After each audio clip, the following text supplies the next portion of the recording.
How damaging are the former president's tweets and the video that they continue to show?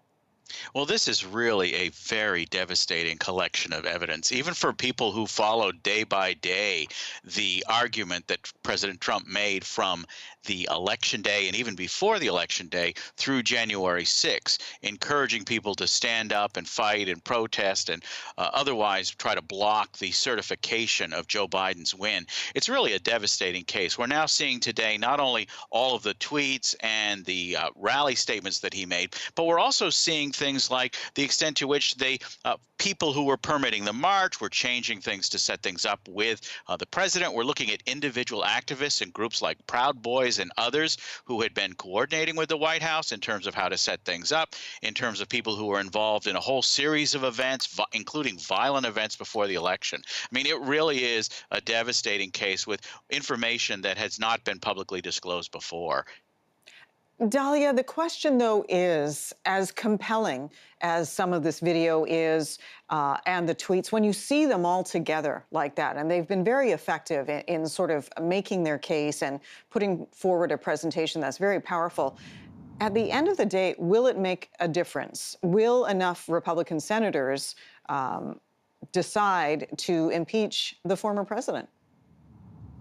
It's not clear that we're going to get to a supermajority, but we did see several come on yesterday. And think about the charge here. It's of inciting a deadly riot on the Capitol on January 6th, where the impeachment trial is really trying to prove that the president was not an innocent bystander, and indeed, in their own words, was the inciter-in-chief of a deadly attack on the Capitol.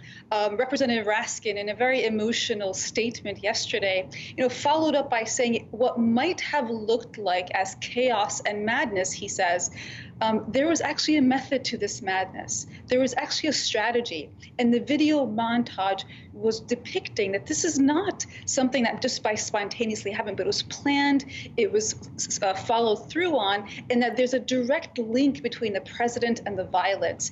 And the threats made against the sitting members of the House and Senate are reflected in some of the tweets that the president put forth. For example, on December 24th, saying to senators that they will never forget, he will never forget, his followers will never forget if they sit back and don't fight, because watch me fight. And so this kind of direct connection between incitement of violence and what happened is really what's on trial. And Dalia, as well, it's an implied threat from my perspective to the senators to say, hey, if you don't back me up, you're going down, which in essence is what his son also said during the rally, that they're taking names and numbers and keeping a ledger of who supported them and who didn't.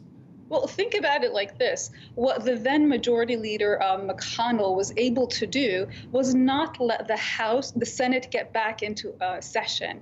And he kept postponing them, reconvening, to the point where yesterday's argument that there shouldn't be a trial when the president is no longer seated, even though it didn't work, this kind of fig leaf that they were hiding behind was one that they created themselves, almost in listening, heeding to that threat of, if you don't follow through, you're in my crosshairs. Here's the thing, though, Stephen, even if they are moved, even if these Republican senators are moved by what they saw, internally from a moral perspective, what compels them to vote that way, to vote to impeach when they know their seat could well be at risk? Well, of course, it's important to remember that some of these senators are not facing the voters again for 6 years, and that gives them a bit of insulation. It may not be all that relevant what you do in 2021 if your next election is 2026. There are still others, and an increasing number of Republicans, who are deciding that this is their last term, that they're not going to run for re-election, and that may give them a bit more latitude to do what they might. But make no mistake about it, how high the stakes are here. I mean, we've had a transfer of power that has been peaceful in the United States for 200 years, and more than that, actually. But that ended on January 6th.